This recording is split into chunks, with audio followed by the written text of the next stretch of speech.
Hello and welcome to the Feminine Arising podcast. My name is Amber Moreno. If you're new here, welcome. And if you're returning, hey. So I was rewatching a podcast that I actually did to do like a little catch up and chat. And then I realized how much I was just jabbing my jaws the whole time and there really wasn't much being said. And so I'm going to spare you the 15 minutes of this 1 hour edit I did. And we're going to start all over. I have a delicious heart love drink from, sorry, I'm slurping, from Chocolate Tree. I had belly dance today at 11. And I was like, you know what? I'm going to go get me a drink. It's raining, it's dreary, it's beautiful out here. I need to celebrate it with a heart love. And if you've never had one, it's got like cacao and a bunch of other adaptogenic herbs in it. So it's really quite delicious. I highly recommend it. So if you're ever in Sedona, Chocolate Tree, you have to go at least once. If you go too much, you will get sick of the food. It happens. I get sick of it all the time. And I'm always trying to find something new. So I'm actually going to light just a little bit of sage, get us all cleansed. If you're watching, look at the beautiful smoke. But if you're not, know that I'm cleansing you right in this very moment. And you know what? I'm going to start something different on this podcast.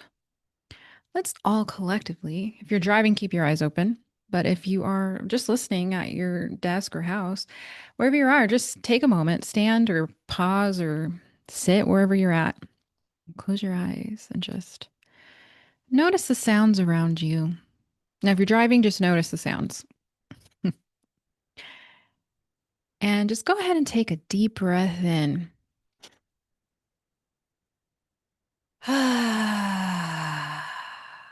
Let's do that one more time, shall we? So inhale really deep into that belly. Audible exhale out. Whenever you're ready, you can open your eyes and you can get back to doing whatever you were doing, listening, watching, driving. I hope your eyes are open the whole time you're driving. If you're in your car, that's fine. But if you're actively moving the vehicle, don't do that. It's very dangerous. I wanted to do a little catch up, not like the condiment, but just talking. It's been a hot minute. I am going to try and get at least 2 podcasts out a month. Don't hold me to that, but I'm going to do my best. There's different topics and different things I want to talk about, especially as we are shifting and moving into the 1 year. We're at the end of a year nine. Year nine is kind of the closing and completion. If you're like, what the hell is she talking about? Numerology is what comes up with these years and each year that we're in. So like for example, and you just total up the years. So 2025, that's 2 plus 2 plus 5 is 9. Next year is 2026. 2 plus 2 plus 6 is 10. But when it comes to numerology, you drop off that zero, it's a 1. And then in the following year, right, 2 plus 2 plus 7, because it'll be 2027. That's a year 11, which you add together, and that's a year 2, and so forth. And you can keep going, and you can kind of plan your years around this. And each year's numerology has something different that corresponds with everything. And so when we look at things, year 9 is right before year 1. And so it's the closing and the completion of things. So where I have kind of been with my business is deciding what things I want to end, what things I want to start, and just like where I'm headed and where I'm going with all of it. And there's definitely a relationship that I have currently that needs to end on the business level. The unprofessionalism, the lack of self respect, which is then transferring over into lack of respect for others, is very prevalent. It's hard for me because when I really have a relationship with somebody that I love and care about, I want to keep it going. But I also have to realize that we grow at different rates, that we all have our own karma and dharma that we have to kind of live out on this life and this timeline. And not every single person that I am involved with is going to be there till the bitter end, right? There's only really a few people that I would expect them to be with me till the bitter end. One is obviously my husband, the other two being my parents, but it'll probably be their bitter end before mine, hopefully. I don't know the timelines we're on, but you know what I'm saying? Like, it's really kind of taking that into heart. And there's a few others that I know that will be with me till the end.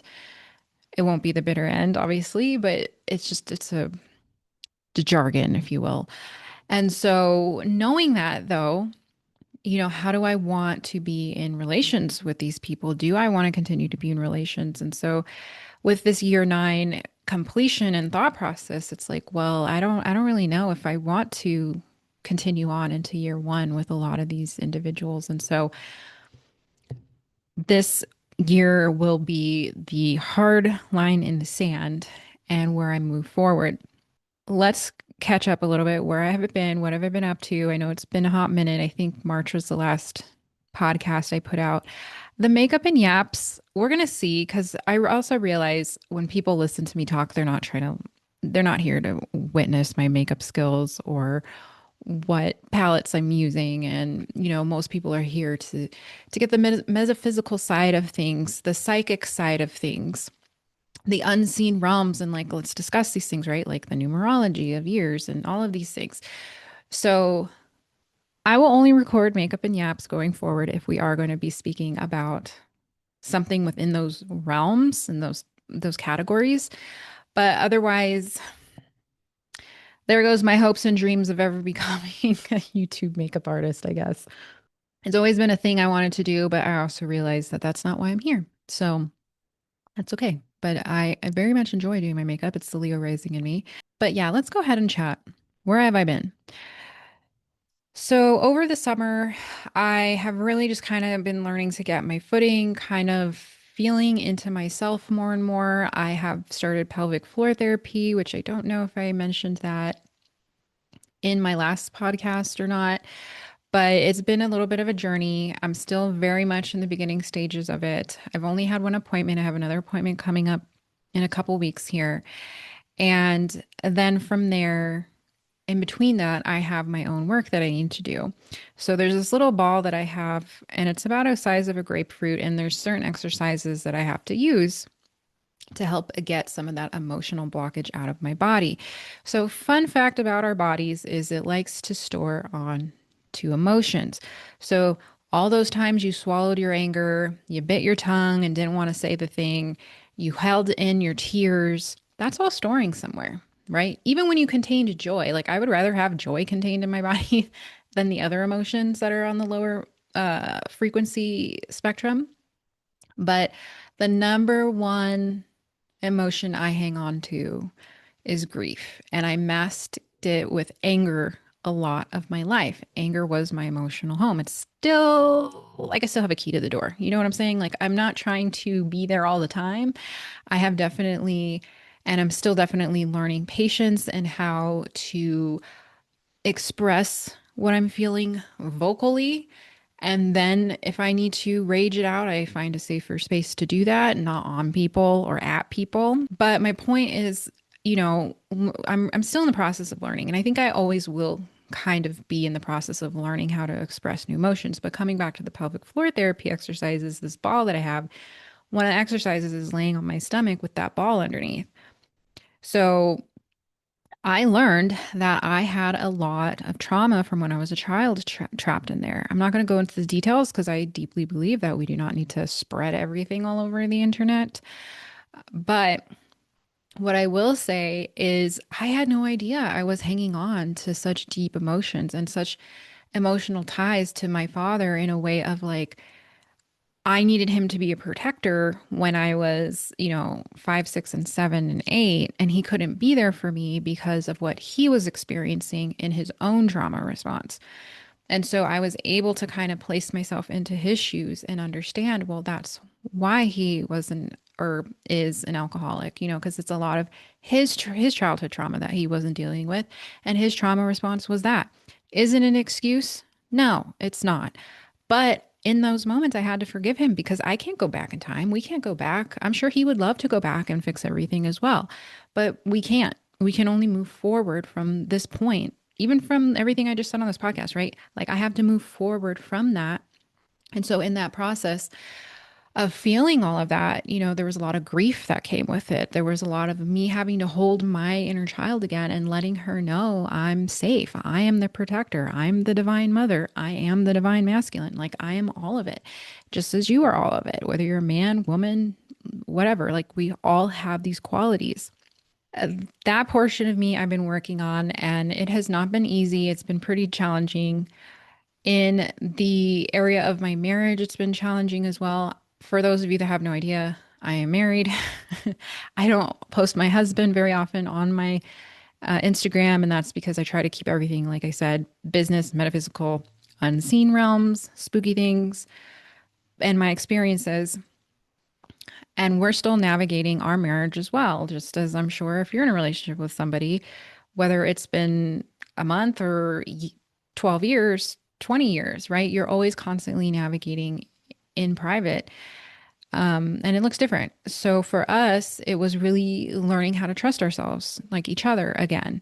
I had a very harsh tone with him because I had expectations upon him, which I shouldn't have, but society taught me to have these expectations. My home life taught me to have these expectations. He wasn't meeting them. I was taking things out on him. And same thing, right?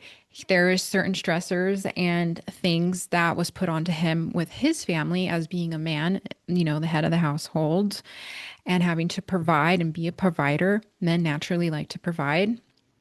If they're in their masculine state, they naturally like to provide. And that's a huge stress for men. A lot of men have heart attacks and die early because of just that alone, right? Money's an issue.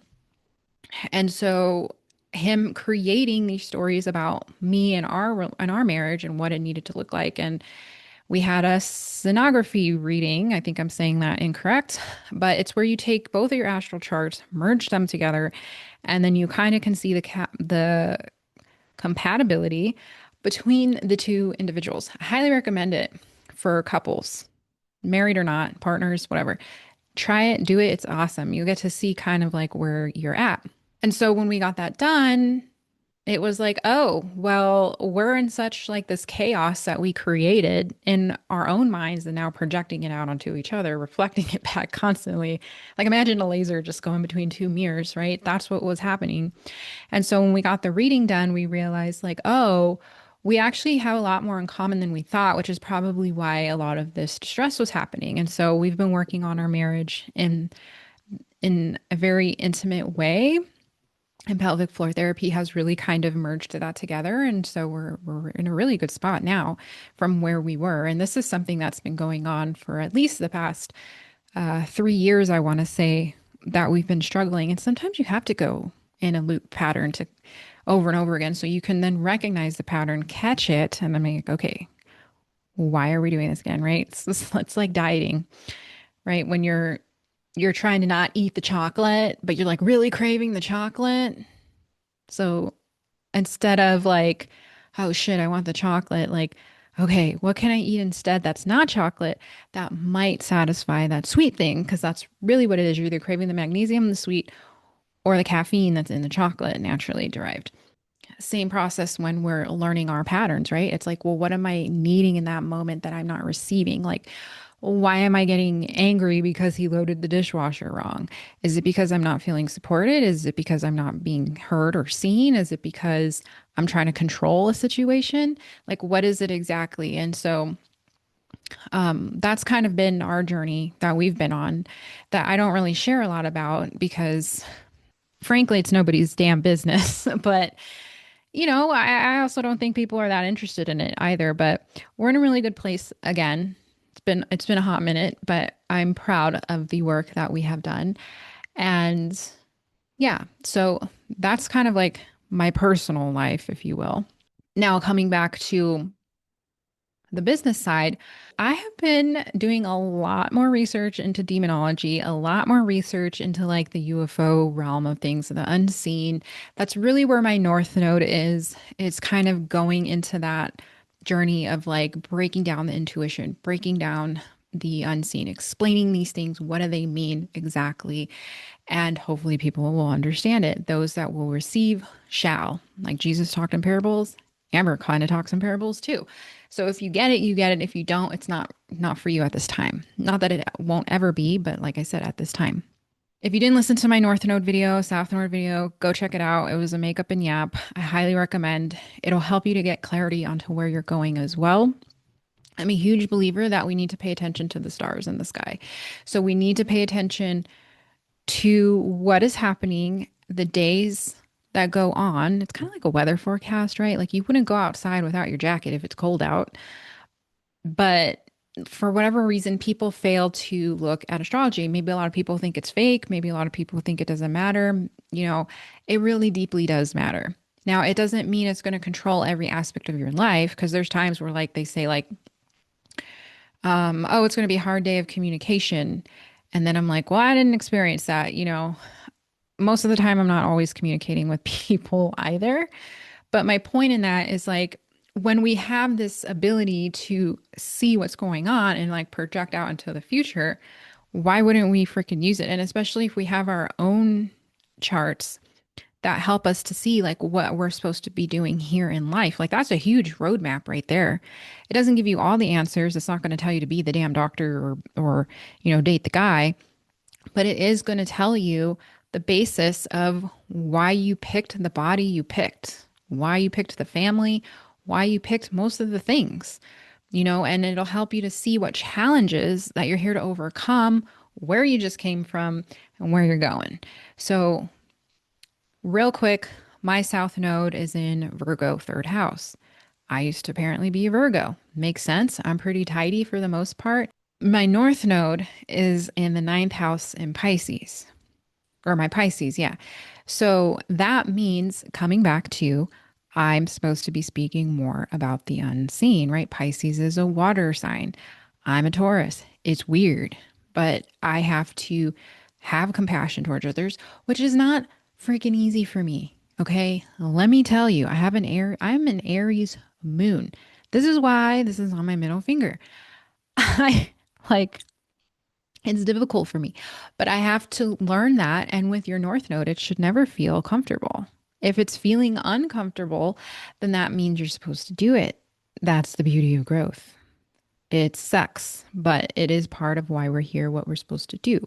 And so with my business, it's continuing to understand and share a lot of these things. I have been going back and forth with Hexproof, which is actually happening right now. If you want to learn more about Hexproof, go check out my Instagram. But basically, Hexproof is a training for facilitators or just people that are curious. You don't have to be a facilitator at all, but it teaches you how to guard your energy, protect your energy, work on your nervous system because your nervous system really is kind of like the playing field of how you can hold and where your capacity is for energy work, helping you in your discernment and then also teaching you about the unseen realms. So we talk about ghosts, we talk about demons, we talk about all of these things, these energies, energy attachments. What is the difference between a demonic attachment, energy attachment, entity attachment, all of these things.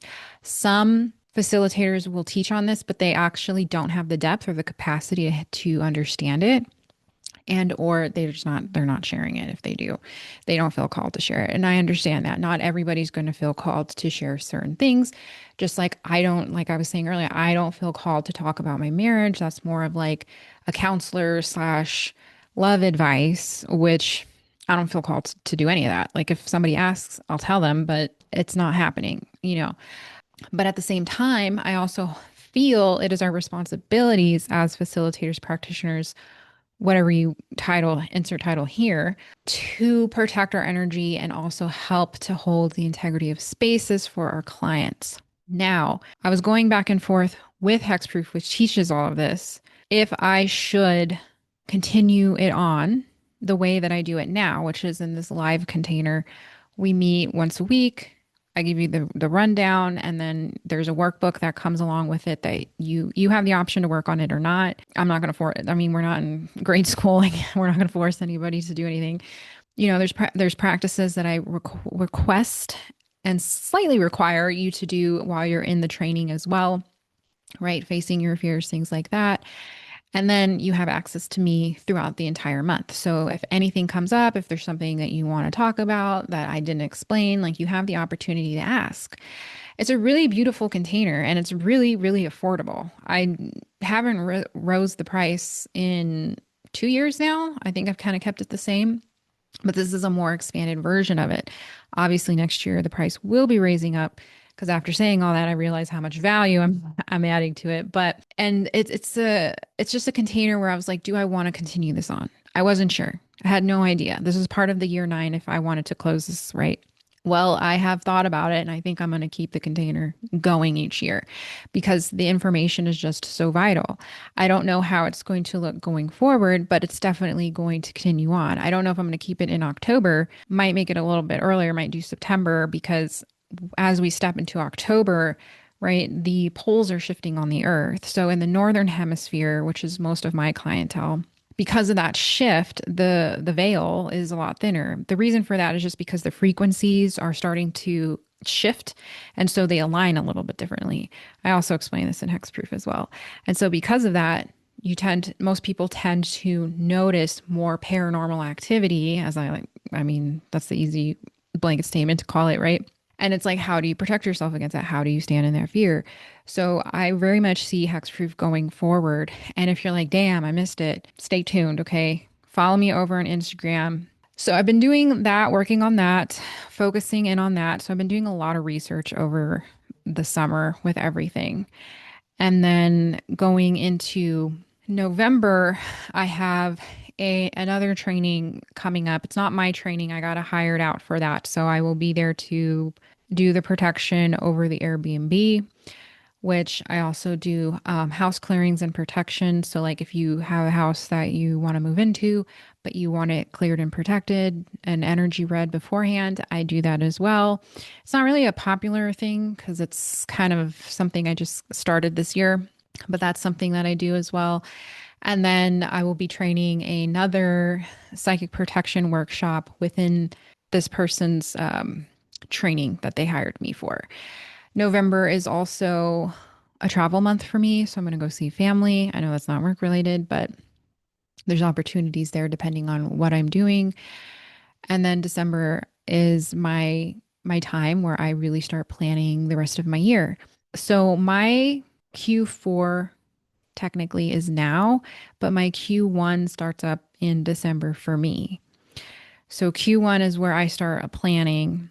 I feel like that's most people, right? Around that winter time because we have the time, right? There's not a whole ton going on in winter. The sun's usually sleeping at that point. So it's a lot of planning, getting ready for the springtime, right? Because spring is when you want to start planting your seeds. And for me, that's very much true. Now, everyone's Q1, Q2, 3, 4 is going to look completely different based on your stars, your chart, which is again why I'm a huge believer in that we need to take a look at what's going on. And if you have no clue how to read them, hire somebody.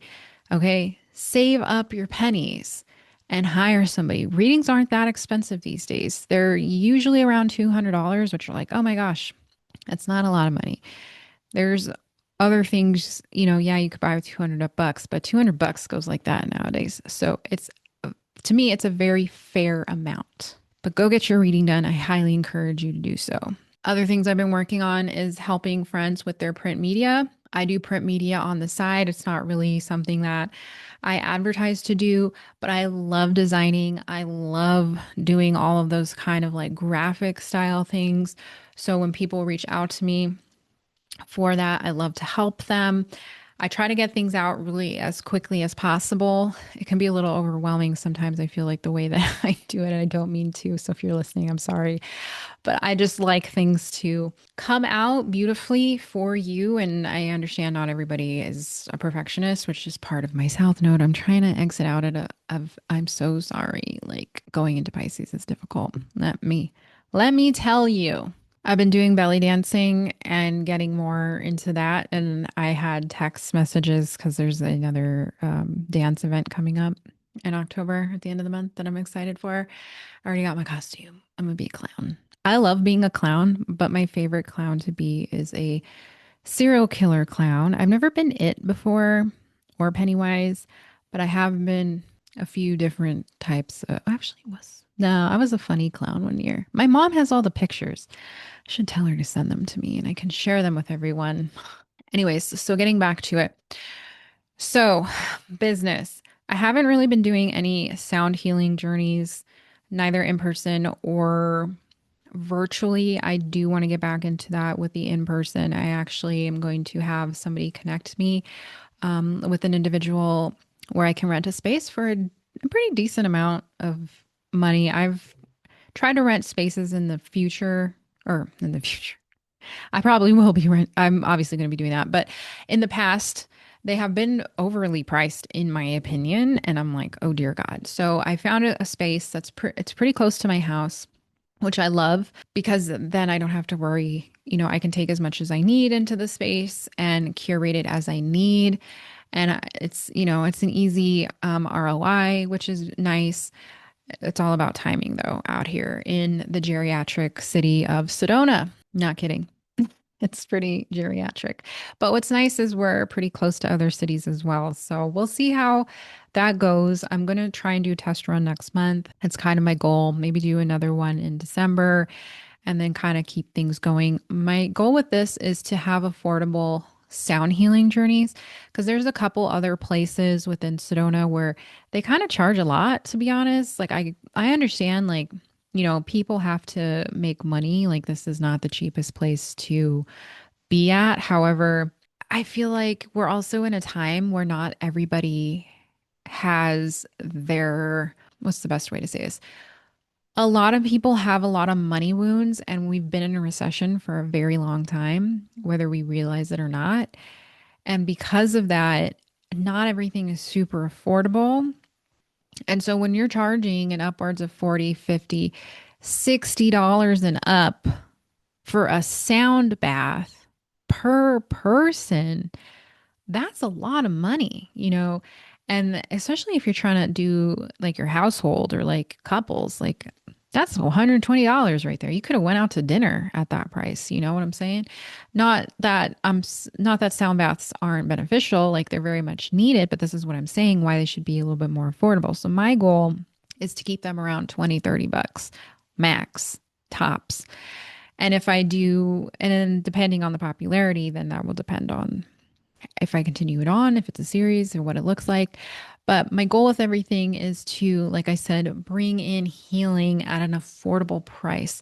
Our nervous system is huge and we have to be able to heal it, to love on it, to regulate it. Like there's no other thing because when we're out of whack there, like everything else is kind of like too much, right? Like people that are always out of their body on edge and anxiety, it's because their nervous system is not regulated. I mean, there's probably other things going on too, but a big chunk of that is getting back into that body and how do we regulate? How do we feel our emotions and do all these things?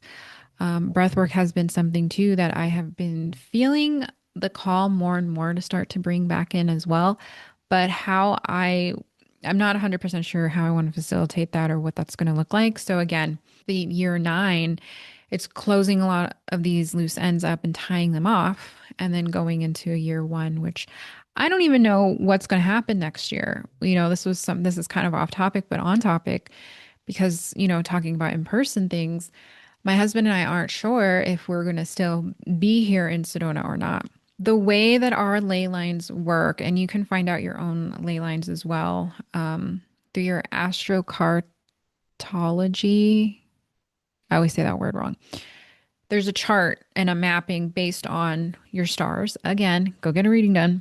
And based on that, there's certain areas on the planet all over the globe that will either benefit you, help you to learn a lot of things, to experience a lot of emotions, or whatever. So for the Southwest, for my husband and I, it's very challenging since we've been here in Arizona. You know how if you're a person that comes out of any type of Christian or Catholicism, the Bible, or I guess this is even in Jewish lore, right? Moses went to the desert. Okay, this is our desert. I thought Hawaii was our desert. Nah, it's definitely here in the desert of in the Sonoran Desert of Sedona, like, or of Arizona. It has been the most challenging, but I'm also so thankful for it because it has helped me to grow in ways and levels that I didn't see possible that wasn't happening in religion. Organized religion failed me multiple times. I left it and it was the best thing I ever did. It doesn't mean I don't believe in God. It doesn't mean I don't believe in being a good person or whatever. Some people think I believe in the devil and worship him. I'm not sure where that comes from. That's their thing, their projections. But my point is, our ley lines, the way that they run through Arizona, even for my husband, it's a challenge that we have to face certain things. And so for me, it's a lot of emotional disturbances, which makes sense, especially as I've been working on my pelvic floor and unraveling a lot of the grief and the sorrow and the anger that I've held on to, and learning to have that compassionate heart of forgiveness, no matter what the individual did to me. Not the easiest thing. And I understand that. For some people, they never forgive the person that abused them or, did them wrong. And it's difficult. But I don't want to be that person where I never forgave that individual, no matter what they did. And again, I don't believe everything needs to be blasted all over the internet. But with all of that, it's also having compassion and love for myself enough to where I want to heal these things. I want to expand. I want to grow. And doing that in a harsh environment, quite literally, so that when I move on to the next one, wherever that is, wherever I guess it's my decision ultimately, but wherever the next lessons are in the physical plane, I'll be able to come to it a little bit softer, a little bit more accepting. I don't want to say easier because no lesson is easy. Like, I guess there's some that are, but you know what I'm saying? Like, really coming into myself and who I am and why I'm supposed to be here. And my husband is very much on the same page with that because our growth process hasn't been on the same level, but it's definitely in the same direction. Like, we're both headed in the same direction, and that is, I'm so thankful for that. So I'm thankful for being in Arizona. I really am. And I will always love it here, like I always do. As much as it has sucked, it's been beautiful at the same time. I've met the best people here. They've accepted me. Some of them have left, some of them are still here. I have left some of them in the physical, not in relational wise, but you know what I'm saying? And like, that is the beauty of continuing to grow and expand yourself emotionally, develop yourself spiritually, and just learn more about yourself. And so, tying this all in back to my business, this is why next year, being a 1 year, I want to start bringing in new offerings too that help women and possibly men as well open up into their authenticity. And what does that look like? What do we have to address? What are the wounds underneath? What is the body holding on to and telling you? And all of these different things. And so it's been a journey. And so I want to take all of this that I have learned and help others to get to a point to where they feel good enough and they know their next step. Because everybody's next step after you work with me in whatever capacity that is going to look different. For some people it might be body work. For others it might be going deeper into the emotional side. For others it could be plant medicine journeys. It could be reconciling with family. Like, it's all very different. Sometimes even, like, I don't know if I mentioned this already, physical, healing the physical, right? What does that all look like? And maybe it's healing the relationship with your spouse, but ultimately coming back to the authenticity that is you, because there's only one of you, there's only one of me. And when I think about that, it makes me a little sad that there's only one of me. Like, I'm great. Not to toot my own horn, but kind of. But you should be so in love with yourself to where when you think that, like, you mean it. Like, I am amazing, And so I want to help people to get to that level because I have lived in a life for so fucking long where I almost like hated being alive. I never was suicidal or anything like that, but I got to the point where I didn't understand why I was here and I wasn't happy being here. And I used to always ask God, why am I here? I don't understand. And now I understand It was because I was holding on to so many emotions, just stacking on top of each other, plus the anxieties of life and all of that, right? Allowing it to crush me and hold me down. And now that I've kind of let all of that go and really had to trust and step more into whatever this healing process looked like for me, and I can talk about that on another podcast, but allowing it to all unfold. And now I'm at the point where like I love myself so much that when somebody's being a jerk just to be a jerk, like sometimes I cry a little, but I move on because I know it's not worth my time because I am worth my time. They are not worth my time. If they don't want to be nice to me, I have compassion for you because there's something going on. I don't know if it was mom or dad or whoever didn't love you, but clearly you don't love yourself, right? People that are mean tend to not like life. Like it just, otherwise, why would they be mean? You know what I'm saying? That's kind of, where I'm really at with everything in my business and my personal life and everything that's kind of going on. And I'm excited to officially be hosting 2 retreats next year. Stay tuned. It'll all be posted over on my Instagram. I do have TikTok, but TikTok's more like things that go through my mind and I want to share. So if you want to follow me on there, you can too. But Instagram is where you will see all of the events, all of the offerings and things that I will be bringing to the table. I try to keep that one a little bit more profesh, if you know what I'm saying. But I also like to keep it in the authentic matter as well. So it's a lot more face to face. The podcast I love too because I can talk a lot longer on here and we can talk a lot more. But again, it's, you know, whatever you prefer.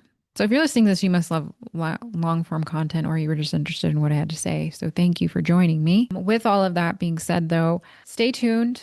There's going to be a lot of new things coming up in the new year. I'm very excited for all of it. I cannot wait, but I am still holding on to October. Yeah, I'm just excited for what's to come, even in the end of this year and then going into the new year as well. So if you've liked this podcast, please do give it a thumbs up. Leave a comment if you have something you want to share. Please keep it nice. I will delete and block you on the haters. Even on my TikTok, I have that posted on there because you'll be surprised what people think they need to say. And usually it's kind of mean. But yeah, make sure to hit the notification button to subscribe if you liked this to stay updated with all of the things. Again, I'm going to do my best to try and get at least 2 podcasts out a month. I'm going to try and pick different topics every time too, so we can kind of talk about different things. It's a spooky season, so I'm kind of feeling that the next one needs to be talking more about the ghostliness of October. And then, yeah, we'll just kind of go from there. I might talk about lore sometimes. We'll see. It's all about the unseen. And if you're interested in learning more about Sedona or want me to do a podcast on the lore of Sedona, because there is a lot to talk about just on the land here. It's crazy. I talk to trees, I talk to the land. It has a lot to say. Let me know down in the comments. And thank you so much for joining me. Thank you for listening or watching wherever you're at on whatever platform. And until next time, I will see ya when I see ya.